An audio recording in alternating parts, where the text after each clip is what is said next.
Welcome to the Southern Oracle. I am Shade, and I would like, before I start the podcast in itself, I would like to introduce myself, the podcast, and give you a hint where this podcast is going to lead to. I am 53 years old, the moment I am recording this. I have been raised in a spiritual way that was away from religion, or at least as away as possible in my region, which means we have a lot of Catholic aspects here, and it is difficult not to raise kids in any Christian way.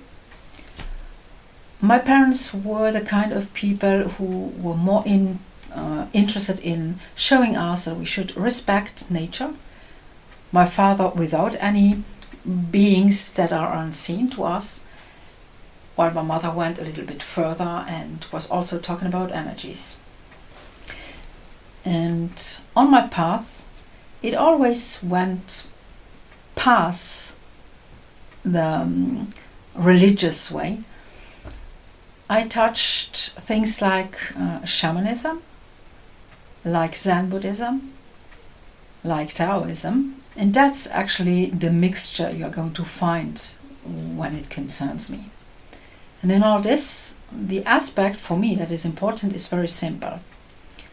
I put it like this: everything is energy, everything is consciousness, everything is information or data rather than information, and everything is vibration. It is your choice to consider an information as something bad. It is your choice to consider a vibration as high or low. It is your choice to consider anything into that direction.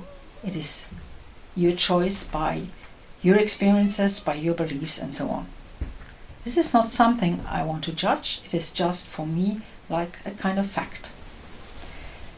Why do I call this podcast the Southern Oracle?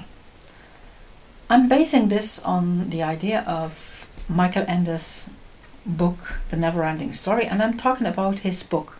Forget the movie, it was a kid's movie, yes, cute and nice, but actually it doesn't have anything to do with what Ende really shared with us.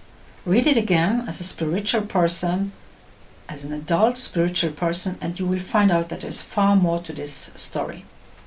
And the Southern Oracle is the place where Atreyu goes to find out about what the problem is, what the Empress needs. And it is where he's getting the information that the Empress needs a new name. And just for anyone who is wondering if Ende was really into magic or stuff like that, the new name of the Empress was the Moonchild. I think that there will be some people who have heard of that name by a certain Aleister Crowley.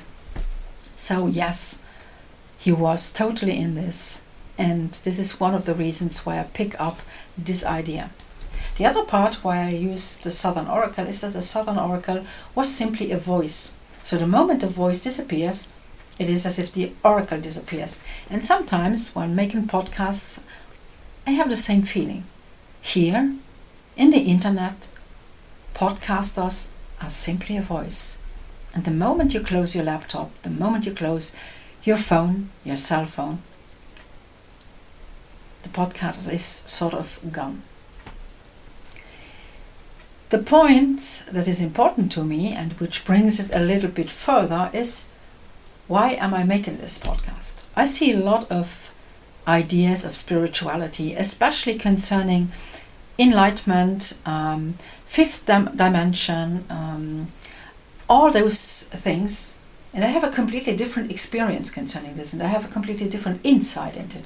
I'm not saying that I'm completely different of everyone, because if you hear me out, you will find out that other ones are saying exactly the same. But they are, well, rarely heard. Most of the questions that are being asked concerning spirituality, most of the questions that have been being asked concerning being enlightened or the way to enlightenment are asked in a way to say, I am asking the question, but you have to answer the question in my kind of reality, so that it fits into my reality.